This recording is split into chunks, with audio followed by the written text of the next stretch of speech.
The following presentation is brought to you by the Realm Network.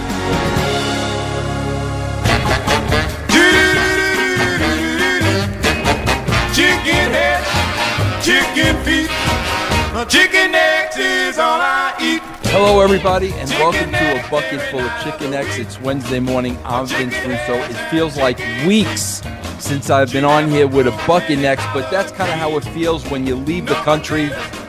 Go to the UK, go to England, go to Ireland. I have a lot to talk about, but before I get to that, I want to talk about business first, and I want to talk about a great new video that our sponsors have out, Kayfabe Commentaries. Let me tell you about it. The acclaimed shoot series Timeline, the history of WCW from Kayfabe Commentaries, has just added a new addition to this historical series. The year 1985 is the start point for this series, and it's just been released, starring the man that began a rocket ride to the babyface stratosphere, and I'm talking about the one and only Magnum TA.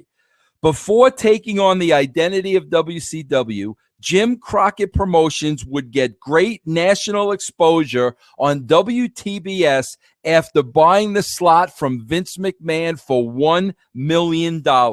Their stars were now stars all over the country, and our guest for this edition was becoming the biggest babyface in the company. Magnum TA had just arrived from Mid-South and was taking the territory by storm, heading towards the U.S. title and becoming the number one challenger for Ric Flair. He'd feud with Tully Blanchard, battle Flair, and help JCP begin its transition to what would later become known as WCW. This is the big one, 1985. Tully in the I Quit match, Baby Doll and Dusty, Flair and Magnum, bashes and bunkhouses, and the JCP debut of Jim Cornette and the Midnight Express. Head back to 1985 in JCP WCW at kayfabecommentaries.com, where our shoots are not shareholder approved. I can't wait to watch this one. Magnum was one of my favorites from back in the day. His feuds with Nikita Koloff, a great babyface. I'm really looking forward to this DVD from Kayfabe Commentaries. Also, one last bit of business before we get on to the UK. Today is the last day, the very last day, to join the brand for $2.99 a month for life. Go to vincerussobrand.com.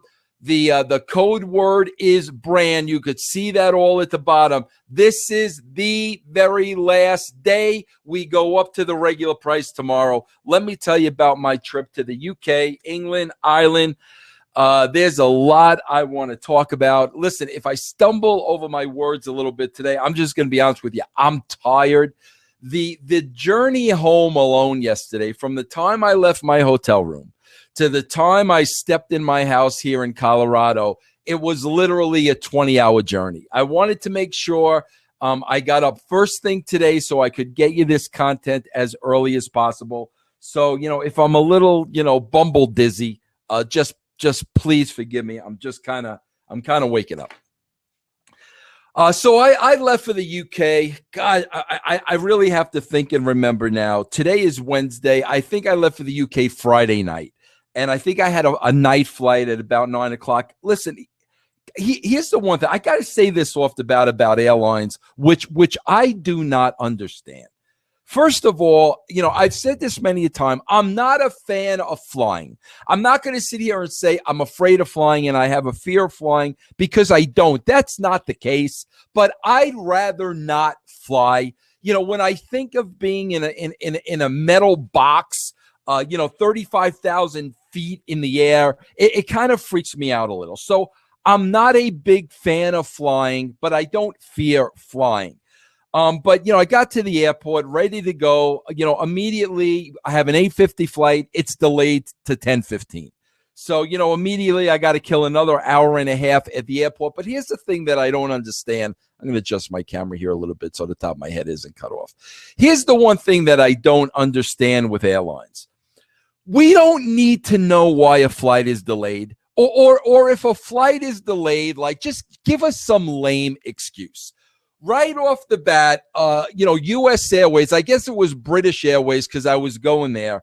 Right off the bat, they make an announcement that the flight is delayed because the plane suffered a very hard landing and some damage was done that had to be repaired. Now, can I tell you, why would you tell people that are about to get on a 10-plus hour plane ride to go to another country that the landing of the plane that you're getting on and taking is suffered damage with its last landing, and it has to be prepared, and that's why would you tell that to anybody?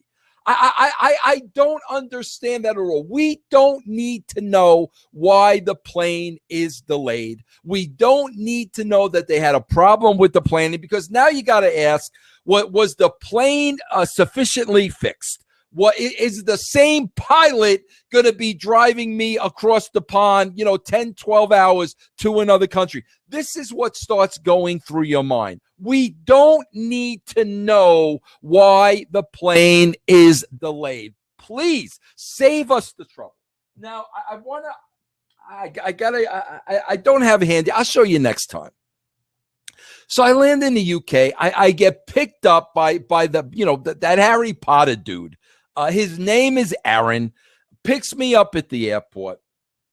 And the plan is to take me to the hotel. I literally got about 30 minutes to get in the shower and then go to the building. So, Aaron, brings me to the hotel, and, he's depending 100% on this thing that he keeps calling sat nav. So I'm finally, bro, what? I don't know what sat nav is. What is sat nav? Apparently in the UK, sat nav is the GPS, and it's satellite navigation. So they call it, sat nav over in the UK. So thank God, this Harry Potter dude got me there, in time. Yes, I had to hear his stories the whole way there. I had to hear about his new baby AJ, and I had to hear about the new autographs in his autograph collection. Meanwhile, I just came off of a plane for 10 hours. I know I got 30 minutes to get in the freaking shower and go to the building. The last thing I want to do is hear this dude go on, with the history of Aaron. But anyway, I was very nice. I listened to Aaron. He got me to the hotel. Literally 30 minutes in the shower, out right to the building. Listen, I got to explain something to you. I'm not a young kid. I'm a 54-year-old man. So, keep in mind, I left to get to the airport, that night. I had an 8:50 flight, which means I probably left at about 6:50. So 7 o'clock for argument's sake. Leave the United States at 7. Almost 3.5 hours at the airport. Another 10, 12 hours on top of that. Literally, I can't take a nap or anything. In the shower to the building. Boom, we're ready to go. The first night at UK was a lot of fun because, quite frankly, there really wasn't a role for me. I was almost like an added feature. So I got to kind of host and MC the first night. Was in a very small, arena. I think it was called Shelsden. I think that was the name of the town, Shelsden. I kept butchering it the entire night, but I was the ring announcer. So I got to make all the introductions. I got to fight with a couple of fans. I got to get into it a little bit. It was a lot of fun. Daniel Edler, he runs the promotion. He kind of gave me free reign to do whatever I want. So I had a little bit of fun. I saw something I had never seen at a wrestling show before. The dude in the front row, there was a dude in the front row that was eating a whole chicken with his hands in the front row as the show was going on. I had never seen this before, but I was quite intrigued. Okay. So I do the MC and I have a little bit of fun with people. I go home that night. Finally, I get some rest. I swear this has never happened to me before. I'm not even kidding you. By the time I got to the hotel room, it was about 11 o'clock. I think I fell asleep at about 11:30 or so. I woke up 11:30 the next morning. I literally slept for 12 freaking hours straight. Now, if you know me and you've heard these shows, you know that I don't sleep at all, man. I can't sleep. The fact that last time I slept for 12 hours, I was probably in high school. So I got a great night's sleep, which I was absolutely thrilled about. But, I watched a little TV in that half hour before I fell asleep. This was my third time in the UK. I still can't believe that after 11 o'clock at night, naked ladies are allowed on television. I think they call it Babe Station. And what they're selling are the sex lines. But how they sell the sex lines is there's literally a naked topless. They can't show bottoms. There's a naked hot chicks with their phones. That's the gimmick. They do this all the time with the phones, but while they're showing you themselves and the whole 9 yards, and they're doing this with this, then they get the microphone and they're telling you, to call this number. It'll be a phone call you never forget, blah, blah, blah. There's like 3 or 4 stations going on like this at the same time, one right after the other, with the hottest chicks you ever seen in your life. I can't believe that they do this. I don't know if things are different in the UK, but this starts at 11 o'clock. A lot of kids are not in bed at 11 o'clock here, in the United States. I don't know. Maybe there's a curfew in the UK, but at 11 o'clock at night, especially if kids knew that this was on, trust me, they'd be up watching this. So again, I'm fascinated with the girls, with the gimmicks, That's still going on, over in the UK. Okay, we get to the building. Now, keep in mind, Daniel has had me in this program, I guess, since January, man. So January, February, March, April, May, June, July, August, September, 9 months. This is my third time over there now. So we're finally going to end this night in a big 10-man tag, and it's more or less for control of the company. The story was Daniel hired me. I came in as the baby face. I turned heel. I turned the company upside down. So now we're having a big blow-off. He's going to wrestle for the first time. Daniel Edler had never wrestled before. He's captain of his team. I'm captain of my team. We're going to have this big 10-man tag. Now, here's what you got to understand. I get there. I talk to all the guys. I love all these guys at IPW UK. I'm going to be honest with you. I'm going to talk about this a little later on. I love them all. I was only there 3 times, and it's almost like I became family with them. I'm really going to miss these guys. I'm going to miss going over there. But, again, I'm going to give you more of the backstory of wrestling, how it works behind the scenes. A lot of guys, you kind of don't go over your match until the last minute. I don't know why that is. You've got all day to discuss the match. A lot of times, a lot of guys, especially in the main event, they wait till the last minute. So no problem. Whatever these guys want to do, I'm going to do. Listen, they're paying me to be there. My job is to help them get their promotion over. Vince Russo is going after this show. So I want them to use me to the best of their capabilities to get their promotion over, whatever that means. Whether they want me to cut a promo, whether they want me to be involved in a match, whether they want me to take a bump, I don't care. They're paying me. I can't tell you how many times, guys. Listen, I do a little consulting work with other wrestling promotions. I can't tell you how many times and how many horror stories these little promoters have told me about, stars from the United States going to their territories and basically dictating to them what they're going to do. Meanwhile, you got to understand, these promoters are paying them. So as far as I'm concerned, when you're paying me, you are the employer. I am the employee. My job is to give you your money's worth, to help you complete your storyline, your plan, to help you get your promotion over. Okay, that's the way it's supposed to work. Not prima donnas, going to other countries, UK or whatever, and dictating to those promoters who spent a lot of money in appearance fee and travel fee to get them over there. So I'm going to do whatever you guys want to do. Of course, when it comes to the physicality, I'm going to be careful because, again, I'm very sensitive with my head and having suffered concussions and stuff like that. So I'm going to be very careful. So we're getting ready to go over the match. And guess who's going over the match with me? I'll give you one guess. The only guy that I can't understand, Grado. So Grado now starts laying out this match for me. It's a 10-man tag, this and that. Listen, I don't understand a word Grado is saying to me. This is like the third time I've spent time with him.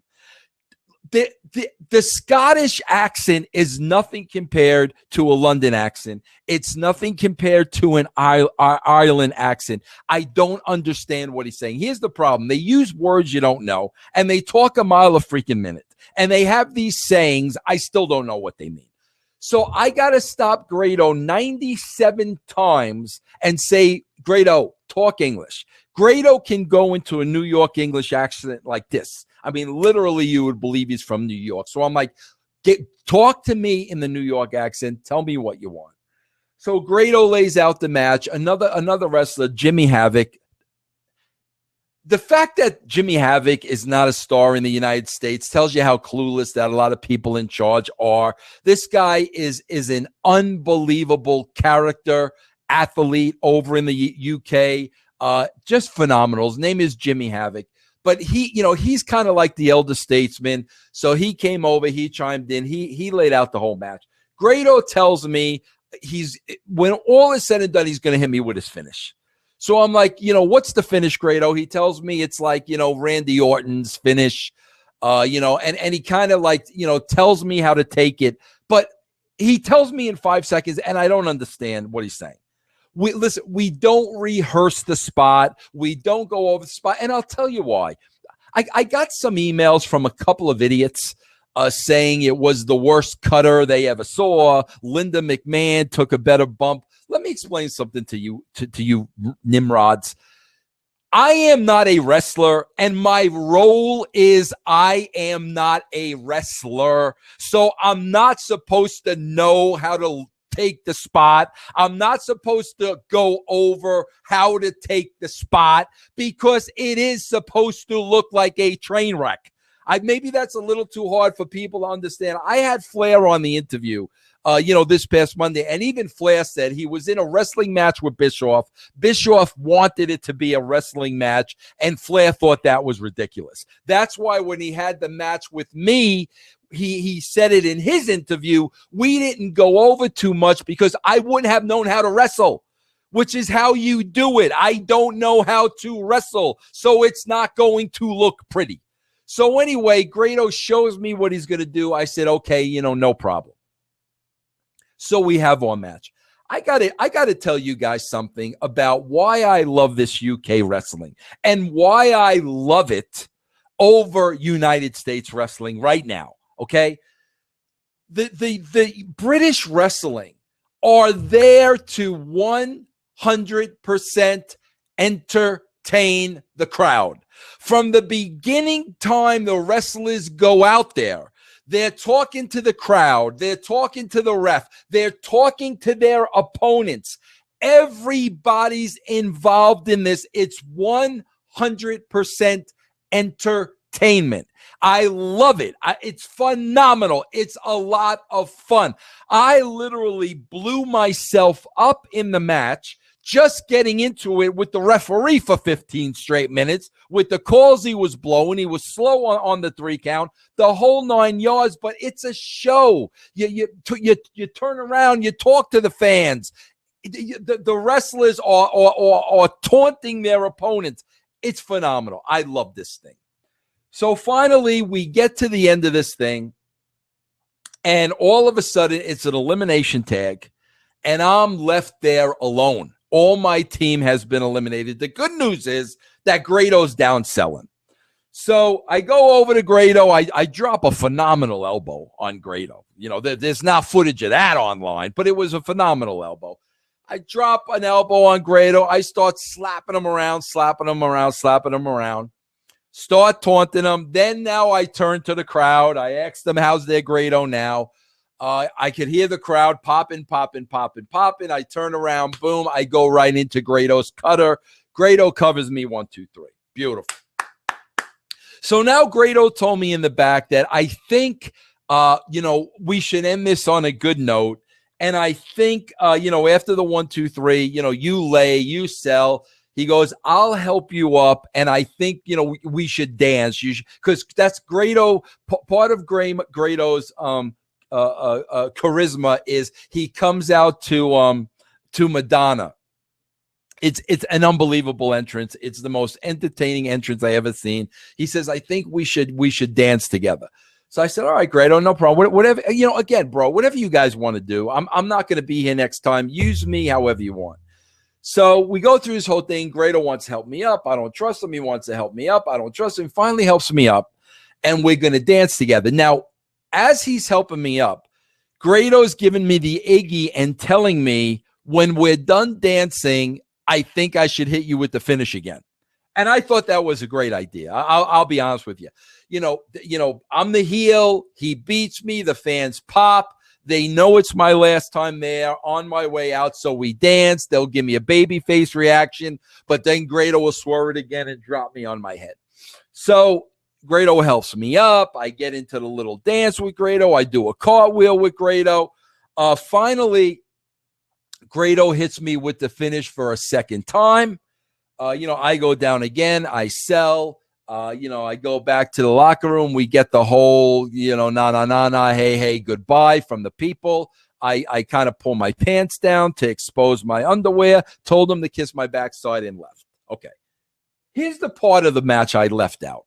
And I'm going to share some. And see, this is why I tell you to join the brand, because these are things that, internet wrestling community people don't know about and will never know about because they've never been there. I love to love you in on these little secrets, okay? Wrestlers kind of like to play ha-ha in the ring.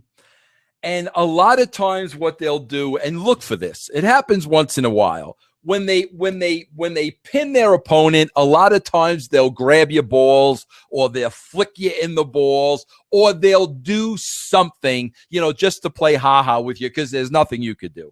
I remember at WCW, freaking Scott Steiner did this to me. I don't remember what the match was, but I don't know if he pinned me or was on top of me or whatever he was. But at one point in the match, Scott Steiner, slapped me in my balls so hard back in 1999 that I remember it to this day, and he thought it was funny and hysterical, okay? So now we have the match, and I got to tell you something, guys. Remember I told you a couple of weeks ago that I had this condition with my ball sack. I looked up the medical term for you so I'm not BSing and you know what it is. It's called epididymis. Anybody can look it up. I've had it for a while. It comes and goes. I'm always dealing with it. But basically what it comes down to is, you got a regular sized ball and the other one is the size of a football. It has to do with the tubing inside. It gets in, there's too much and it gets inflamed and yada, yada, yada. It's not dangerous or life threatening, anything like that. But when you aggravate it, it can be, it just can not painful, annoying. Annoy your sack. It feels very heavy.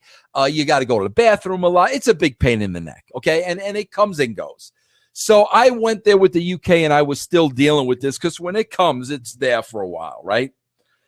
So my whole thing in my mind is I'm like, okay, the only thing I'm not going to do is if they tell me they're going to kick me in the balls or hit me in the balls, I ain't doing that. I can't do that because I'll scream like a girl.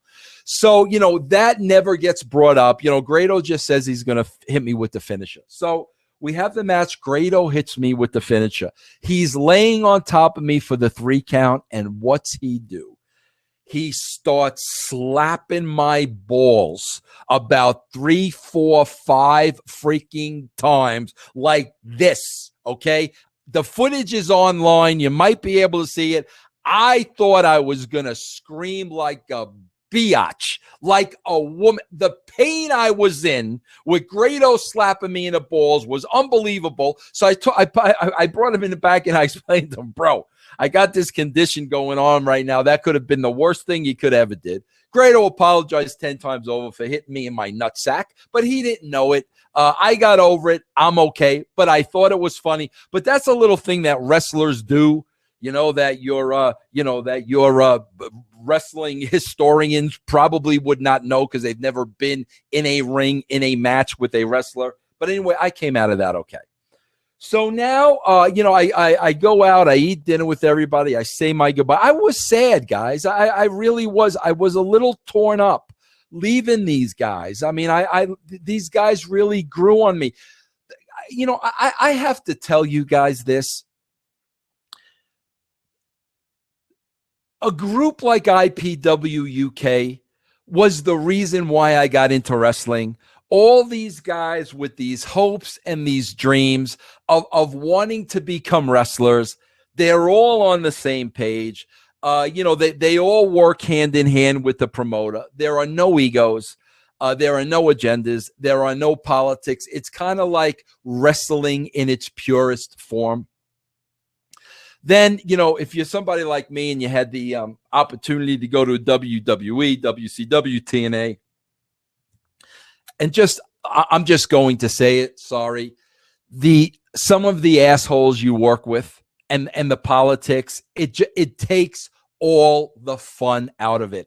I tell everybody, bro, the last time that when I left WWE, the fun stopped for me. I did not have any more fun. I didn't have fun at WCW. I didn't have any fun at TNA. It turned into politics. It turned into a job, and I did not enjoy myself.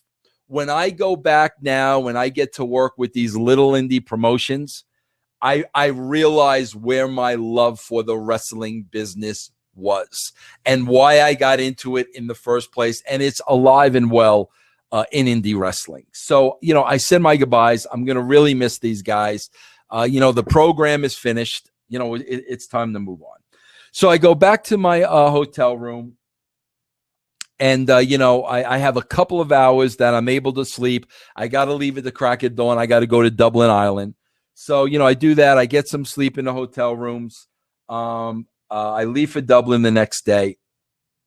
I get to Dublin. The promoter greeted me in there. His name was Simon. Great freaking guy. Spend a lot of time with him. Simon took me around, the sights of Dublin. Dublin, Ireland, for a couple of hours. And man, what a great freaking city. I pop with cities just that have character, that's why I love Boulder, Colorado. I love San Francisco. Dublin, Ireland had so much character with the cobblestone streets and the pubs every 3 feet. It was unbelievable. I love the fact that I was there. I wish I could have spent more time there, but I was literally in and out, in one day. So from there, I had a Q&A that night. There was probably about 60 people there. And I got to tell you, man, the Q&A was maybe 3 hours. These were real wrestling fans. These were real knowledgeable wrestling fans. The questions they asked were great. I say it all the time. I'll be honest with you. The question, there are never really any tough questions for me because I've said all along, I'm an open book. There are no skeletons in my closet. I have absolutely nothing to hide. I will answer whatever you ask me. So there's not really any tough questions, but these questions were a little in depth. These guys were like a little older, like they range. I'd say the range was maybe 25 to, 50, like somewhere in there, 55, but they were all adults. And the questions were very good, very thorough about the wrestling business. And, I enjoyed it. I had a great time with these guys. Listen, man, every time I've ever gone to the UK, I've been nothing but treated with honor and respect and dignity. Nobody was ever a smartass to me. Nobody ever said anything hatred to me. Nobody ever took any shots at me. Very, very respectful to me. And I can't tell you how much, I appreciate that. There was an MC there that night. His name was Darcy. The guy had, long, black, thick hair down to his shoulders. What a freaking gimmick. The guy was if you can imagine this, he was a 2015 version of Howard Finkel. Every time he talked, he put his head up in the air and he talked like this, and he put his hand over his ear so he could hear himself speak. Meanwhile, he didn't have an earphone in his ear. There was nothing there, but for effect, he talked like this. Unbelievable. One of the greatest gimmicks I ever saw in my life. He was Simon's ring announcer over there. He was the MC for the night. So, it was a great Q&A segment. People weren't afraid to ask me anything. Somebody asked me about the last rights match and the electrified cage match. And I answered without a shadow of a doubt, last rights was 100% my idea. We were experimenting with new things at TNA at the time. I came up with that. It was absolutely horrible and horrifying at the same time. It was terrible. One of the worst ideas I ever had in my life. I have no problem saying that. But I also say I have no problem trying new things.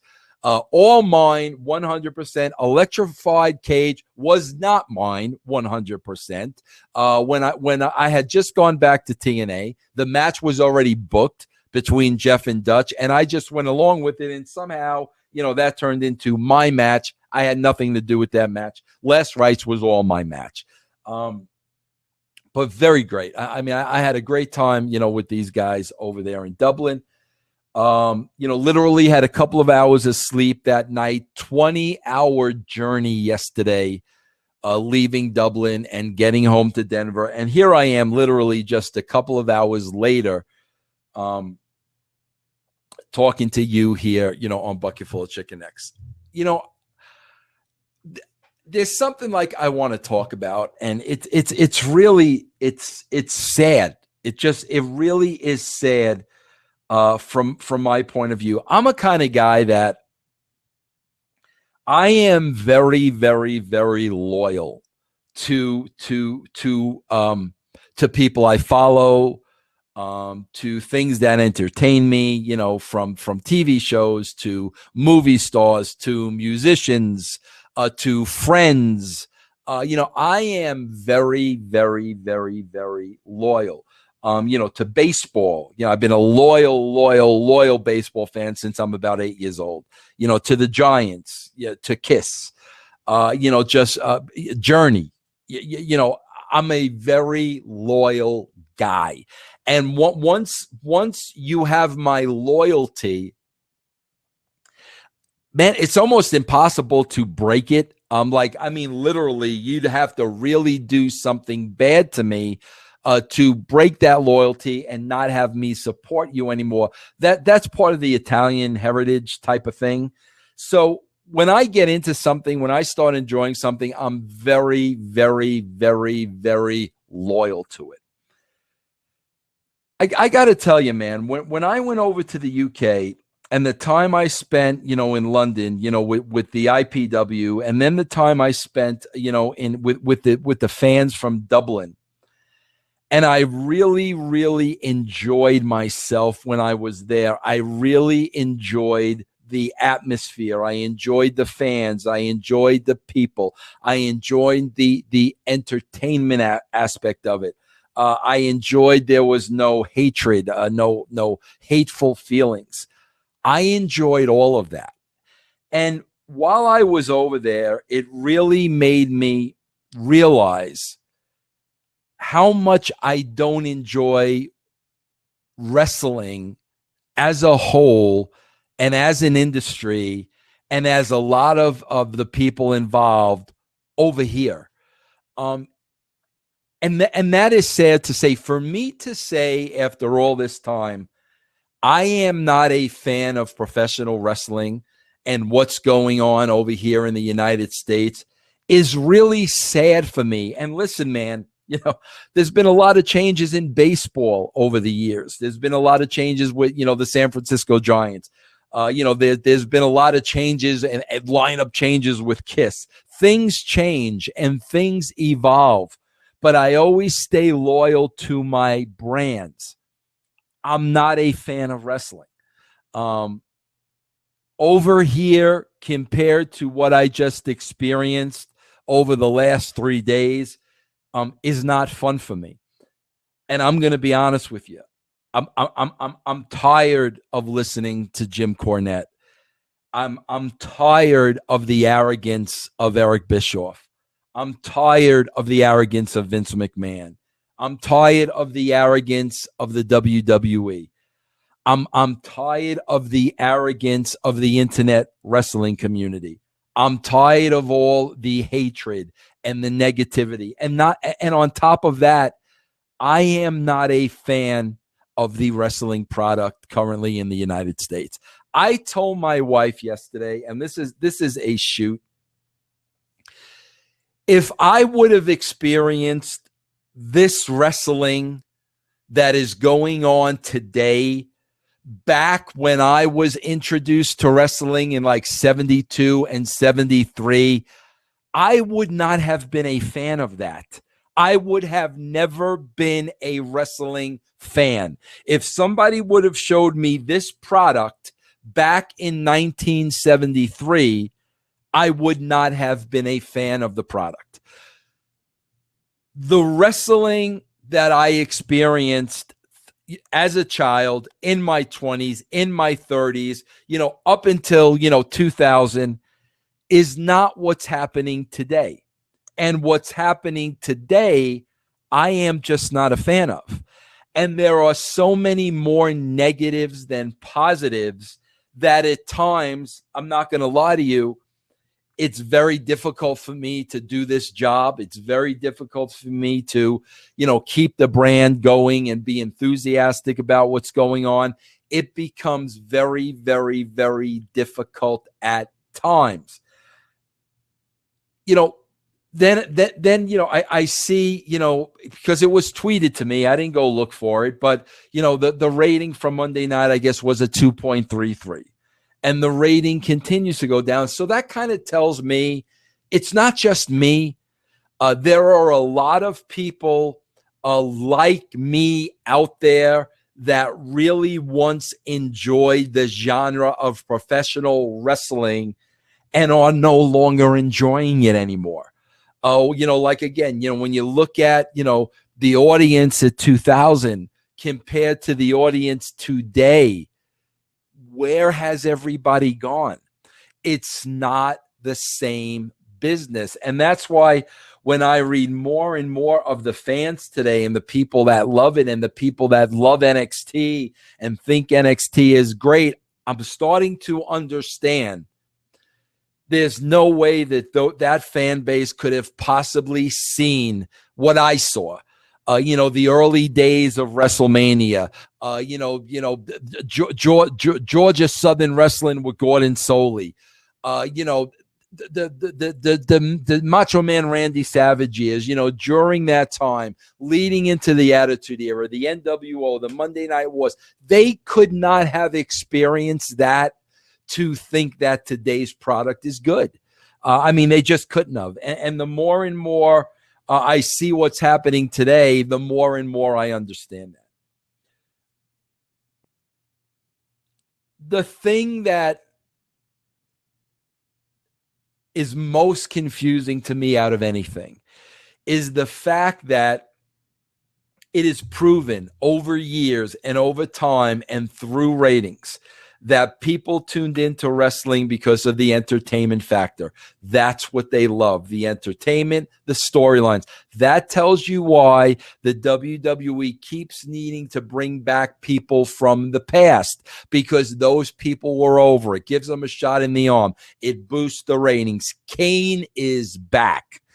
And it will also tell you why nobody today is getting over, why the ratings are down. But here's what confuses me the most. They continue to get more and more away from what made them who they are.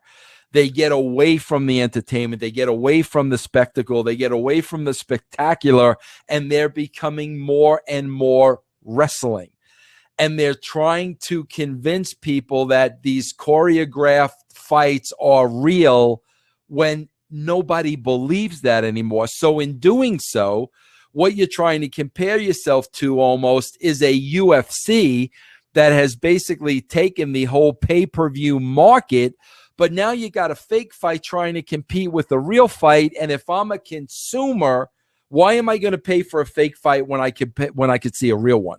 That's really what it comes down to. So the question is, why are you going more and more and more and more towards the choreographed fight and away from the entertainment and the stories and the character and the pomp and circumstance that was professional wrestling in the first place, that all the casual viewers love to watch?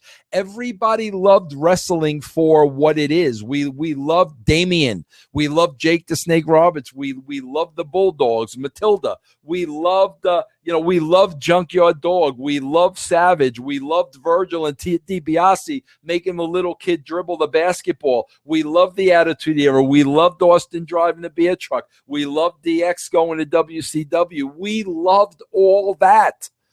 And all that has been taken away from us. And it's been replaced with choreographed wrestling fights that go on way too long. And I guess we're supposed to believe that the fans enjoy. Now don't get me wrong. Listen, man. Look, a lot of the audience are kids and a lot of the audience are families. But again, those kids did not experience what I experienced. Can you imagine if those kids were privy to a George the Animal Steel or the Valiant Brothers or a King Kong Bundy or a Shawn Michaels or a Ric Flair or a Magnum TA? Can you imagine if they were privy to those type of characters? Can you imagine how they would feel about today's product? And listen, the fans that have gone bye-bye, we want to be loyal. We want to remain wrestling fans. But you have to give us what brought us to the dance. And what brought us through the dance was this was a beautiful industry, and there was nothing like it to compare to anything. It had a little bit of everything for everybody. That product does not exist today. Now, piggyback that with the negative people in the industry. Piggyback that with the negativity of the internet wrestling community. Put all that together, and quite frankly, you have something that's not very enjoyable, especially to me. So the little trips to the UK, being around people that love wrestling for what it is, aren't afraid to go out there and entertain, treat me with the respect and the honor and the dignity I think I've earned over the years. That's very refreshing to me. But it also makes me realize what's going on back here in the United States. 2.33. I can sit here and say nothing. And you know what? I probably will say less and less and less and less because there's nothing else I can say. We're down to a 2.33.